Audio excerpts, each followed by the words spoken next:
Hi hello everyone welcome to విషయం computers. నిన్నటి వీడియోలో మనం జంపింగ్ స్టేట్మెంట్స్ అన్ని చూసాం కదండి. Break statement, continue statement and go to statement చూసాం కదా. Let start a new topic called functions in C language. ఇక్కడ ఫంక్షన్స్ అంటే ఏంటి అంటే ఒక బ్లాక్ ఆఫ్ స్టేట్మెంట్ మీరు రాసి ఆ బ్లాక్ ఆఫ్ స్టేట్మెంట్ ఏదైనా ఒక టాస్క్ కంప్లీట్ చేయగలిగితే ఆ పర్టికులర్ బ్లాక్ని మనం ఏమంటాము అంటే ఫంక్షన్ అంటాము. అదే మనం ఇక్కడ రాసామండి. Function is a self contained block which executes some task or to complete a task. ఏదైనా ఒక పనిని మీరు చేయగలిగితే ఆ బ్లాక్ని యూజ్ చేసి దాన్ని మనం ఏమంటాము అంటే ఫంక్షన్ అని పిలుస్తాం. And it can be created once. దీన్ని మనం ఒకసారి క్రియేట్ చేస్తామండి ప్రోగ్రాంలో. అండ్ ఎన్నిసార్లు కావాల్సి వస్తే అన్నిసార్లు మీరు దీన్ని కాల్ చేయొచ్చు. ఫంక్షన్ని మీరు క్రియేట్ చేస్తే ఒకసారి ఒక సెట్ ఆఫ్ బ్లాక్ని మీరు క్రియేట్ చేసి ఈ పని చేయండి అని చెప్పేసి మీరు టాస్క్ ఇచ్చారనుకోండి, ఆ టాస్క్ని మీరు ఎన్నిసార్లు అయినా పర్ఫామ్ చేయొచ్చు. ఫంక్షన్ని మరి ఎన్నిసార్లు అయినా కాల్ చేయొచ్చు అన్నది దీని మీనింగ్. అందుకే దీన్ని రీయూజబిలిటీ అనేది కీ ఫీచర్ అవుతుందండి మనకు ఫంక్షన్స్లో. అంటే మనం ఒక ఫంక్షన్ని క్రియేట్ చేసి ఆ ఫంక్షన్ని నెంబర్ ఆఫ్ టైమ్స్ కాల్ చేయొచ్చు అన్నది దీని ఉద్దేశం. మీరు ఒక ఫంక్షన్ని ఎట్లా డిక్లేర్ చేస్తారు? Just like a variable. ఒక నంబర్ని మనం ఎట్లా అయితే డిక్లేర్ చేస్తున్నామో సి లాంగ్వేజ్లో, అలాగే ఫంక్షన్ని డిక్లేర్ చేయాల్సి ఉంటుంది. ఫంక్షన్ని డెఫినేషన్ ఇవ్వాల్సి ఉంటుంది మన సి లాంగ్వేజ్లో. ఫంక్షన్ డిక్లరేషన్ ఎలా ఉంటుంది అంటే, ఏ ఫంక్షన్కైనా ఒక ఫంక్షన్ ఎగ్జిక్యూట్ అయిన తర్వాత ఫంక్షన్ నుంచి మనం రిటర్న్ టైప్ని ఎక్స్పెక్ట్ చేస్తాం. ఆ ఫంక్షన్ ఎగ్జిక్యూట్ చేసిన తర్వాత మనకి ఏం వాల్యూ ఇవ్వాలి అనేది మనం రిటర్న్ టైప్లో రాస్తాం. This return type depends on your data type. మీరు ఏం డేటా ఎక్స్పెక్ట్ చేస్తున్నారో ఆ డేటా టైప్ రాయాలండి. మీరు ఇంటీజర్ అవుట్పుట్ ఎక్స్పెక్ట్ చేస్తే ఇంటీజర్ రాయాలి, ఫ్లోట్ ఎక్స్పెక్ట్ చేస్తే ఫ్లోట్ రాయాలి, డబుల్ ఎక్స్పెక్ట్ చేస్తే డబుల్, క్యారెక్టర్ ఎక్స్పెక్ట్ చేస్తే క్యారెక్టర్ రాయాలి. ప్రతి ఫంక్షన్కి కూడా ఒక నేమ్ అనేది ఉంటుంది. మీరు రిటర్న్ టైప్ ఇచ్చిన తర్వాత ఫంక్షన్ నేమ్ ఇవ్వాలి.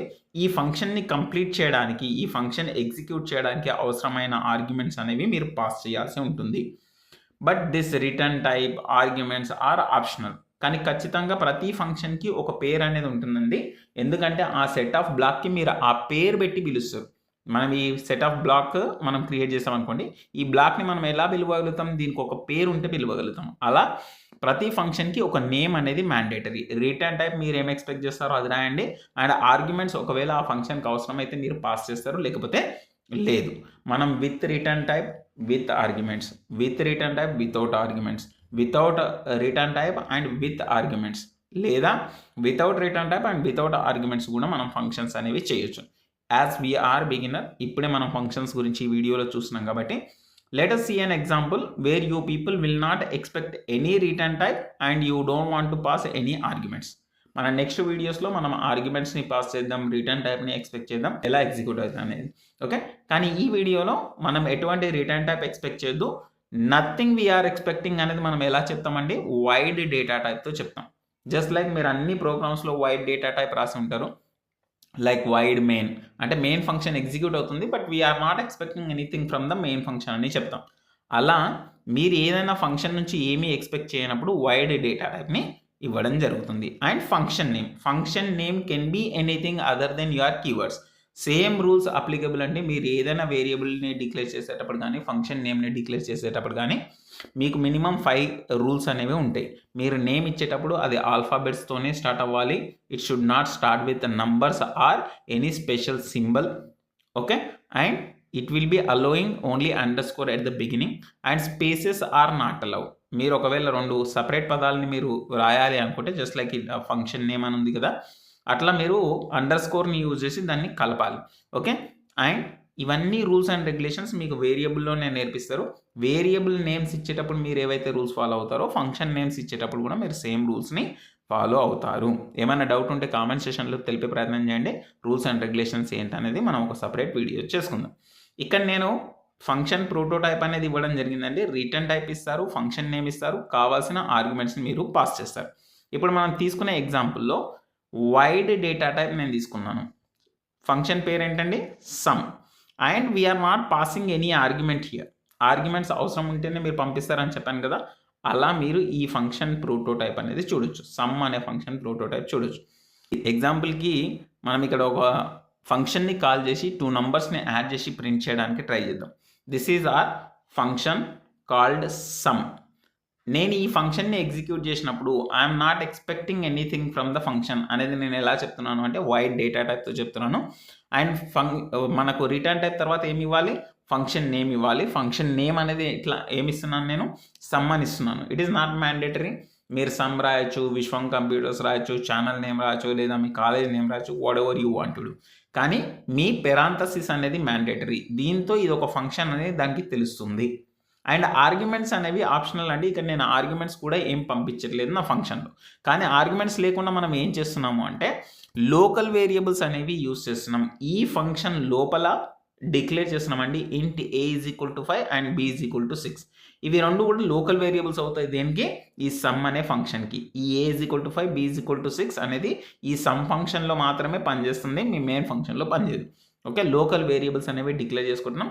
And we're trying to print this sum of two numbers is percentile d. I want to add this a plus b and I want to print it in the place of percentile d. That is what we are expecting from this sum function. ఈ sum function నుంచి మనం అది expect చేస్తున్నాం. మరి sum function అయితే మీరు declare చేశారు, define చేశారు. మరి ఆ సమ్ ఫంక్షన్ని మీరు ఎట్లా కాల్ చేస్తారు? మీకు అందరికీ తెలుసండి, మనకు సి లాంగ్వేజ్లో మనం ఏ ప్రోగ్రామ్ రాసినప్పటికీ కూడా ఒక మెయిన్ ఫంక్షన్ అనేది మనకు మ్యాండేటరీ. ఇక్కడ మెయిన్ ఫంక్షన్ లోపల నేను ఇక్కడ వైడ్ మెయిన్ ఇస్తున్నాను. ఇది కూడా ఒక ఫంక్షనేనండి. రిటర్న్ టైప్ ఏమి ఇస్తున్నాం మనం, వైడ్. అంటే మనం ఈ మెయిన్ ఫంక్షన్ నుంచి మనం ఏం ఎక్స్పెక్ట్ చేయట్లేదు. మీకు ఆన్లైన్ కంపైలర్లో అయితే ఇంట్ ఉంటుంది. మెయిన్ ఫంక్షన్ నుంచి మనం రిటర్న్ టైప్ ఇంటీజర్ నంబర్ని ఎక్స్పెక్ట్ చేస్తున్నామని దాని మీనింగ్. ఓకే, సో ఇక్కడ మెయిన్ ఫంక్షన్ లోపల మనం ఏం చేస్తున్నామంటే ఫస్ట్ స్టేట్మెంట్ని నేను ప్రింట్ చేస్తున్నాను, ఐఎమ్ ఇన్ మెయిన్ ఫంక్షన్. ఎందుకు, in order to tell you people, మీకు తెలియడానికి, మీకు అర్థం కావడానికి ఫస్ట్ స్టేట్మెంట్ నేను ఎక్కడున్నానో చెప్తున్నాను మీకు, ఐఎమ్ ఇన్ మెయిన్ ఫంక్షన్. కానీ మెయిన్ ఫంక్షన్ తర్వాత ఇది ప్రింట్ అయిన తర్వాత నేను ఏం కాల్ చేస్తున్నాను అంటే ఫంక్షన్ని కాల్ చేస్తున్నాను, కాల్డ్ సమ్. ఎక్కడి నుంచి అయితే పిలుస్తున్నారో ఆ పిలిచే ఫంక్షన్ని, లైక్ మనం మెయిన్ ఫంక్షన్ నుండి పిలుస్తున్నాం కదా, ఈ పిలిచే ఫంక్షన్ని కాలింగ్ ఫంక్షన్ అంటారు. ఏమంటారు, కాలింగ్ ఫంక్షన్ అంటారు. ఏదైతే రెస్పాన్స్ ఇస్తుందో, మీరు ఇక్కడ నుంచి కాల్ చేస్తున్నారో రెస్పాన్స్ ఎవరు ఇస్తున్నారో ఈ సమ్ అనే ఫంక్షన్ ఇస్తుంది. దీన్ని మనం కాల్డ్ ఫంక్షన్ అని అంటారు, కాల్డ్ ఫంక్షన్. ఓకే, ఇక్కడ నుంచి మీరు కాల్ చేస్తున్నారు కాబట్టి సమ్ అనే ఫంక్షన్ని కాల్ చేసినప్పుడు కంట్రోల్ అనేది మీ సమ్ ఫంక్షన్ ఎక్కడైతే ఉందో అక్కడికి వెళ్తుందండి. అక్కడ నుంచి ఎగ్జిక్యూషన్ అనేది స్టార్ట్ చేస్తుంది. ఫస్ట్ 2 వేరియబుల్స్ తీసుకుంటుంది, వాల్యూస్ తీసుకుంటుంది, ప్లస్ చేస్తుంది, ప్రింట్ చేస్తుంది. అయిపోయిన తర్వాత you will come back to the next step that you are having in the main function. ఇక్కడికి రిటర్న్ అవుతారు ఇది అయిపోయిన తర్వాత. సో ఇక్కడ నుంచి మళ్ళీ ఏముంది, we're back to main function. అంటే నేను మెయిన్ ఫంక్షన్కి మళ్ళీ వచ్చేసాను అని చెప్పడానికి మీకు ప్రింట్ చేసి చూపిస్తున్నాను. సింపుల్ అండి. ఈ ఫంక్షన్ కాన్సెప్ట్ని మీరు అర్థం చేసుకోవడానికి, ఫంక్షన్ అంటే మనం జనరల్గా దావత్ అంటాం కదా, అట్లాంటిది. ఏదన్నా ఒక ఫంక్షన్ అనుకోండి. ఫర్ ఎగ్జాంపుల్ నేను బర్త్డే ఫంక్షన్ అనుకుంటున్నాను. ఆ బర్త్డే ఫంక్షన్లో సెట్ ఆఫ్ వర్క్స్ ఉంటాయండి, like getting the cake, cutting the cake, inviting the friends and inviting them for lunch or dinner something, right? ఇవన్నీ కూడా అయితే ఒక బర్త్డే అనే ఫంక్షన్ అనేది కంప్లీట్ అవుతుందండి, అవునా కదా? సో ఇక్కడ మీరు అర్థం చేసుకోవాల్సింది ఏంటి అంటే, మనం ఎట్లయితే రియల్ లైఫ్లో నంబర్ ఆఫ్ వర్క్స్ చేసి ఒక పర్టికులర్ టాస్క్ని కంప్లీట్ చేస్తున్నామో, మీ ఫంక్షన్లో మీరు సి లాంగ్వేజ్లో రాసే ఫంక్షన్లో కూడా సెట్ ఆఫ్ ఇన్స్ట్రక్షన్స్ రాస్తారు in order to complete a task. Addition అనేది మనం ఎట్లా కంప్లీట్ చేస్తున్నామంటే సమ్ అనే ఫంక్షన్ని కాల్ చేసి చేయడం జరుగుతుంది. ఓకే, అండ్ ఫంక్షన్ చేసిన తర్వాత మీరు ఫీడ్బ్యాక్ ఎక్స్పెక్ట్ చేస్తారు, లైక్ బాగా అయిందా లేదా, ఏమైంది, ఏం బాగుండే, ఇట్లా మీరు ఎక్స్పెక్ట్ చేస్తారు కదా. అదే రిటర్న్ టైప్ అంటే ఇక్కడ మనకు కంపారిజన్ మనం చేసుకున్నట్టయితే కొంచెం రియల్ వరల్డ్తో కంపారిజన్ చేసి గుర్తుపెట్టుకోవడానికి ట్రై చేయండి, it will be more easy. Okay, so ఆ పనులు చేయడానికి, ఫర్ ఎగ్జాంపుల్ కేక్ తేవడానికి మనకు డబ్బులు అవసరం కదా, రైట్? ఫుడ్ ప్రిపేర్ చేయడానికి డబ్బులు అవసరం కదా, మనుషులు అవసరం కదా, అవన్నీ కూడా ఆర్గ్యుమెంట్స్ అని చెప్పొచ్చు అండి. ఇక్కడ మనం ఈ ఫంక్షన్కి నేను ఎటువంటి ఆర్గ్యుమెంట్స్ ఇవ్వట్లేదు. సో ఇక్కడ మనం ఈ ఫంక్షన్స్ని ఇట్లా అర్థం చేసుకోవచ్చు. ఓకే, సో ఈ పర్టికులర్ ప్రోగ్రామ్ని మనం ఆన్లైన్ కంపైలర్లో ఎగ్జిక్యూట్ చేసి చూద్దామండి. అండ్ నేను ఇక్కడ సమ్ని ఒకేసారి పిలిచాను కదా, మళ్ళీ పిలిస్తే ఏమవుతుంది, ఎన్నిసార్లు ఎగ్జిక్యూట్ చేయొచ్చు అనేది మనం ఒకసారి చూద్దాం. Let's get in to online compiler. So ఇక్కడ ఆన్లైన్ కంపైలర్లో నేను సేమ్ ప్రోగ్రామ్ మీకు ఏదైతే చెప్పానో అదే ప్రోగ్రామ్ని ఇక్కడే టైప్ చేయడం జరిగింది. సో ఇక్కడ సమ్ అనే ఫంక్షన్ మీకు కనిపిస్తుంది కదండి. ఈ సమ్ అనే ఫంక్షన్లో నేను 2 numbers తీసుకున్నాను, దాన్ని యాడ్ చేసి ప్రింట్ చేస్తున్నాను. కానీ ఈ సమ్ అనే ఫంక్షన్ని మనం మెయిన్ ఫంక్షన్ నుంచి కాల్ చేస్తున్నాం. లైక్ మెయిన్ ఫంక్షన్ లోపలికి వచ్చిన తర్వాత సమ్ అనే ఫంక్షన్, సే ఎగ్జాంపుల్ నేను ఫస్ట్ ఏం ఎగ్జిక్యూట్ చేస్తాను, ఈ ఫంక్షన్ ఎగ్జిక్యూట్ చేస్తాను. I'm in main function and I will call a function called some. ఈ ఫంక్షన్ని కాల్ చేసినప్పుడు ఇది ఏమవుతుందంటే కంట్రోల్ అనేది మెయిన్ ఫంక్షన్ నుంచి సమ్ ఫంక్షన్కి వెళ్తుంది అండ్ ఆ సమ్ ఫంక్షన్లో ఉన్న సెట్ ఆఫ్ ఇన్స్ట్రక్షన్స్ని ఎగ్జిక్యూట్ చేసి మళ్ళీ main function me sum function అయిపోయిన తర్వాత నెక్స్ట్ స్టేట్మెంట్కి వెళ్తుందండి. లైక్ దిస్, ఈ సమ్ ఫంక్షన్ ఇక్కడ అయిపోయింది కదా, నెక్స్ట్ ప్రింట్ఎఫ్ స్టేట్మెంట్ ఉంది కాబట్టి నెక్స్ట్ ప్రింట్ఎఫ్ స్టేట్మెంట్ని ఇది ఎగ్జిక్యూట్ చేస్తుంది. సో ఇక్కడ నేను రన్ చేశాను. సో ఇక్కడ చూసినట్టయితే నేను స్లాష్ అని ఇచ్చానండి, so that it will come in and new line. మీరు ఇక్కడ ప్రోగ్రామ్ అర్థం చేసుకోవడానికి ట్రై చేయండి. ఇక్కడ నేను మెయిన్ ఫంక్షన్లో ఉన్నాను. మన ఎగ్జిక్యూషన్ అనేది మెయిన్ ఫంక్షన్ నుంచి స్టార్ట్ అవుతుంది అండ్ మెయిన్ ఫంక్షన్ని నేను ఎగ్జిక్యూట్ చేసినప్పుడు ఫస్ట్ లైన్లో ఏముంది, I am in main function, అది ప్రింట్ అయిపోయిందండి. నెక్స్ట్ మీరు ఏం చేస్తున్నారు అంటే ఫంక్షన్ని కాల్ చేస్తున్నారు కాల్డ్ సమ్. సమ్ అనే ఫంక్షన్ని కాల్ చేసినప్పుడు ఇక్కడ నుంచి కంట్రోల్ ఎక్కడికి వెళ్తుందంటే మీ సమ్ ఫంక్షన్కి వెళ్తుంది. నేను సమ్ ఫంక్షన్ని కనుక చూసినట్టయితే మీ సమ్ ఫంక్షన్ ఇలా ఉందండి. కంట్రోల్ అనేది మనకి ఇక్కడ సమ్ ఫంక్షన్ నుంచి ఎక్కడికి వెళ్ళింది, సమ్ ఫంక్షన్ డెఫినేషన్లోకి వెళ్ళింది. సో ఇక్కడ 2 numbers తీసుకున్నారు, ఆ 2 numbers సమ్ చేసి ప్రింట్ చేయమన్నారు. That is what I have printed here. Some of 2 numbers is 11, ఎందుకంటే మనం 5 and 6 ఇచ్చాం కదండి. సో ఇక్కడ మనకు 2 numbersని సమ్ చేసి ఇది ప్రింట్ చేసింది. అండ్ దెన్ నెక్స్ట్ వన్, మీరు ఎప్పుడైతే ప్రోగ్రామ్ అయిపోయిందో, మీ సమ్ ప్రోగ్రామ్ అయిపోయిందో ఇక్కడ నుంచి కంట్రోల్ ఎక్కడికి వెళ్తుందంటే దీని నెక్స్ట్ లైన్కి వెళ్తుందండి. ఈ సమ్ తర్వాత ఉన్న నెక్స్ట్ లైన్ ఉంది కదా, అక్కడికి వెళ్తుంది. నెక్స్ట్ లైన్లో ఏముంది ఇక్కడ మనకు printf we're back to main, మళ్ళీ మనం మెయిన్ ఫంక్షన్లోకి వచ్చాం అని చెప్పడానికి దీన్ని మనం రాసామండి.